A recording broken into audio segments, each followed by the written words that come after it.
എന്റെ മുഖത്തെ ഈ സന്തോഷം കാണുമ്പോൾ ഞാൻ കാര്യമായിട്ട് എന്തോ ഓർഡർ ചെയ്ത് വരുത്തിയിട്ടുണ്ടെന്ന് നിങ്ങൾക്ക് തോന്നുമല്ലേ? അതെ, ഞാൻ നല്ല ഹാപ്പിയാണ്. പക്ഷെ എനിക്ക് വേണ്ടിയിട്ടല്ല ഞാൻ ഇത് ഓർഡർ ചെയ്തത്, നിങ്ങൾക്ക് വേണ്ടിയിട്ടാണ് കേട്ടോ. ഗീവ് അവേ എന്ന് പറഞ്ഞൊരു സംഭവം ഞാൻ പറഞ്ഞിട്ടുണ്ടായിരുന്നു. എനിക്കറിയാം ഞാൻ നല്ല സ്ലോ ആണെന്ന് എനിക്കറിയാം. പക്ഷെ എനിക്ക് പതുക്കെ പതുക്കെ ചെയ്യാൻ പറ്റുന്നുള്ളൂ. നിങ്ങൾക്ക് വേണ്ടിയിട്ട് എന്തെങ്കിലുമൊക്കെ വാങ്ങിക്കുകയല്ല ഞാൻ ചെയ്യുന്നത്. എനിക്ക് നല്ല ഇഷ്ടപ്പെട്ട് ഹാൻഡ് പിക്ഡ് ആയിട്ടുള്ള ഐറ്റംസ് ആണ് ഞാൻ നിങ്ങൾക്ക് വേണ്ടിയിട്ട് റെഡി ആക്കുന്നത്.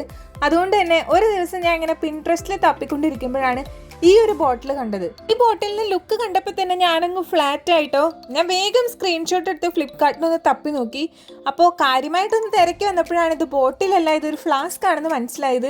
എന്തായാലും ഇതങ്ങോട്ട് വിട്ടുകളയാൻ എനിക്ക് തോന്നിയില്ല. നമ്മൾ 2 ലക്ഷം ഫാമിലി ആയി എന്ന് പറഞ്ഞ് ഒരു ക്യാപ്ഷൻ ഇട്ടിട്ടുള്ള ഷോർട്സിൽ നിന്നാണ് കേട്ടോ നമ്മൾ ഗീവ് അവേ വിന്നേഴ്സിനെ സെലക്ട് ചെയ്യുന്നത്. നിങ്ങൾക്ക് ഈ ഫ്ലാസ്ക് ഇഷ്ടപ്പെട്ടിട്ടുണ്ടെങ്കിൽ ഒന്നില്ലെങ്കിൽ ഗീവ് അവേ ഗിഫ്റ്റ് ആയിട്ട് നിങ്ങൾക്ക് കാത്തിരിക്കാം. അതല്ലെങ്കിൽ നിങ്ങൾക്ക് വാങ്ങിക്കാനുള്ള ഫ്ലിപ്കാർട്ടിന്റെ ലിങ്ക് ഞാൻ സൈറ്റിൽ കൊടുത്തേക്കാം കേട്ടോ.